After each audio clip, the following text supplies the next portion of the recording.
Assalomu alaykum, ijtimoiy tarmoq kuzatuvchilari. Bu bu qo'shiqni qo'yishimdan maqsad bu reklama, boshqa narsa emasda. Bitta ijtimoiy tarmoqlarda hozir bir video ko'rib qoldim. Shu Farg'ona shaharda bo'lgan holat bo'yicha bitta ro'zg'orni buzilib ketishiga sababchi bo'layotgan bitta uzun nasiyaning undiruv bo'limi xodimiman deyapti. Endi keyinchalik videoni oxirida eshitsam shunaqa deyapti-da. Undan oldin fuqaroga telefon qilib, "Men MIB xodimiman. Shunaqa" deb telefon qilgan, dam olish kuni, hayit kuni, keyin SMS yozgan. U ayol "Eri, nima uchun telefonni olmayapsan? Nima uchun SMS javob bermayapsan telefonga?" degandan keyin bayramingiz bilan uydi-buydi qandaydir hali bir bo'la-bo'lmas gaplarni gapirib, kechasi soat 9da bitta oilaning buzilib ketishiga, janjaliga sababchi bo'layotgan uzun nasiya undiruv bo'limining xodimi o'zini MIB xodimiman deb tanishtirib, mana misol fuqarolarga, misol xalqqa MIB xodimlarini, MIB tashkilotini yomon ko'rsatayotgan mana shunaqa nima deydi, bir ajoyib bir fuqarolar chiqib qoldi. Davlatni misol xodimlarini yomon ko'rsatib, xalq bilan urushtiryaptimi yo'q qandaydir bir MIB xodimlaridan bir ularga nisbatan qanday ichida bir g'arazligi bormi, men tushunmadim. Mana hozir mana shu Sunnatulloh jurnalist yigitni misol mana shu ijtimoiy tarmoqlarda mana shu o'sha uzun nasiyani undiruv bo'limi xodimi bilan gaplashib 10 minutgacha gap so'rayapti. Qayerda ishlaysiz? Qaysi bankda ishlaysiz? Nima uchun telefon qildingiz desa, "U yoqqa, bu yoqqa" gapni olib qochib, "Endi men undaqaman, bilib qolsa nima bo'ladi? Ijtimoiy tarmoqqa chiqsan" deb. O'zingga to'g'ri bo'lsin. Bitta so'raganda mana shunaqa uzun nasiya undiruv bo'limidan men qarzdorligi bor edi, shunga telefon qildim deb qo'yar, to'g'ri bo'lsin. Endi bitta bu ijtimoiy tarmoqqa chiqqan videodan endi hozir fuqarolar ham ko'rayotgan odam ham endi 100% shubhalanadi-da, endi yomon niyatda telefon qilgani bilinib turibdi. Endi u nima uchun telefon qilgan? O'ziga misol Xudo insofni bersin, lekin birovni uyini buzishga, birovni misol jufti haloliga bunaqa bema'ni gaplarga xushomad qilishga hech kimning haqqi yo'q. Qushni ham uyasi buzilmasin deydi. Turmushi bor ayolda bola chaqasi bor. Nima uchun bunaqa telefon qilib yarim kechasi bezovta qiladi? Hech kimning haqqi yo'q. Endi shu MIB xodimlaridan ham misol mana xalqqa yomon ko'rsatib, uzun nasiyani rahbariyatidan biz ham so'rab qolamiz. Mana shu videoga oydinlik kiritib, misol shu ijtimoiy tarmoqlarda rasmiy munosabat berishni sababi bu fuqaro uzun nasiyada ham ishlamasligi mumkin-da. Chunki uzun nasiyada ishlaydigan xodimlar o'zining lavozim yo'riqnomasi bilan tanishgan bo'ladi.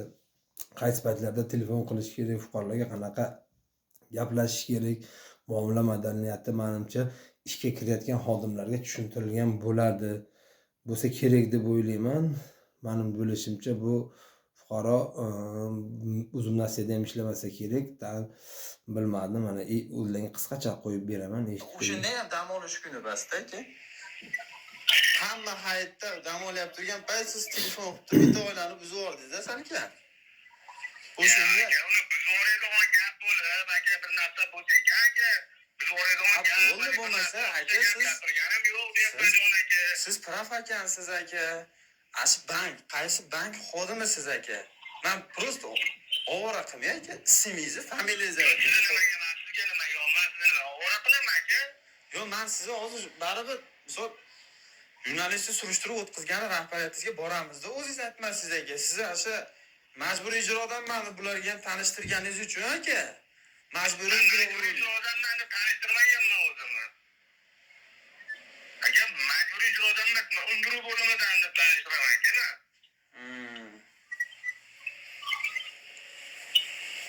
Yo aka, siz ham mana insonsiz aka, bu gap so'z yo'q aka. Bu ism familiyangizni ayting. Aka, uzrni so'rab aka, nima bo'lsa u aytiladi. Aka, bitta jinoiy ish bir narsa bo'lgan yo'q aka. Yo'q, xo'p, bo'lmasa shu ism familiyangizni aytib qo'ying. Men majburiy ijro matbuotga telefon qilib, sizlarni xodimlaring emas ekan haqiqatan ham. Mana bankda, mana xodim ekan, undiruv bo'limida ishlayotgan. Adashmovchilik bo'lib qizlarga o'zini majburiy ijroman deganiga men majburiy ijroni urib yuboribman deb aytib qo'yaman-da. Menga kerakda sizlarningiz. Aka bitta narsada uni yana bitta narsada aka u blogerlik nima uni tarmoqqa nima qilib hali nima keragi bor aka Siz bo'lmasa ism familiyangizni ayting, meni ovora qilganingizdan keyin men tarmoqqa chiqaraman deydi. Iloji aka, hozir men majburiy ijroga telefon qilib, haqiqatan ham sizlarni xodimlaring bas ekan. Bilmayman kimga majburiy ijrodan meni tanishtirgan, menga kelgan ma'lumotga ko'ra majburiy ijro xodimi deb kelgan. Afsus, unaqa emas ekan. Bankda undiruv bo'limida ishlaydigan palonchi deb xodim edi ekan. Deb qo'yaman-da, tushunyapsizmi? ular menga telefon qilishdi, men ularni xodimlardan ular telefon qilib mendan so'rab bo'ldi aka.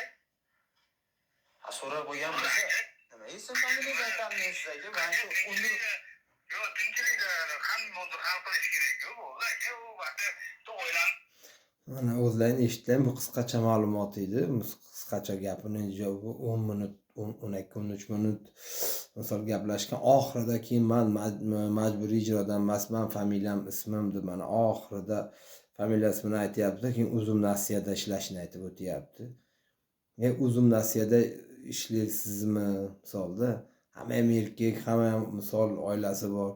Nima haqqingiz bor sizni yarim kechasi telefon qilib olib birovni ayoliga, birovni farzandiga, birovni qiziga nima haqqingiz bor siz unday qilib telefon qilishga? Sizga kim qanaqa huquq, kim vakolat berdi?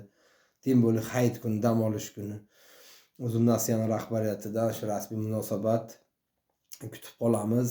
Mujbit bu fuqaro Uzum Nasiyada ham ishlamasligi mumkin.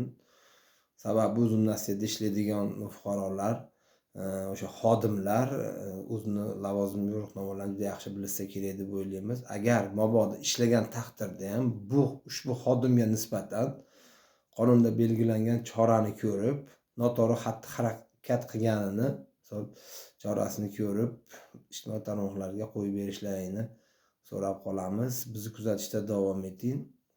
Xudo xolasa videomiz mana shu sizlarga yoqqan bo'lsa, albatta bitta like bosib, bizga obuna bo'ling. Bizning kanalimiz xudo xolasa inshaalloh sizlarga ko'p yillab xizmat qiladi. Mana shunaqa jamiyatni, mana shunaqa shariatni, mana shunaqa insonlardan xudo xolasa biz ham qo'limizdan kelganicha shu tozalashga harakat qilamiz. Birovni misol qushni ham uyasi buzilmasin deb qolamiz. Mana shu oilaga bitta ahmoq odamni deb misol bitta qo'ng'irog'ini deb oilasini misol janjalini misol buzilib ketishini misol biz ham xohlamaymiz va iltimos qolardikku, endi er xotin bir-birlarini tushungan holda murosa qilib bitta ahmoqni deb janjallashmasliklarini so'rab qolamiz. Uzum Nasiyadan rasmiy munosabat kutib qolamiz. Hammalaringga rahmat, sog' salomat bo'linglar.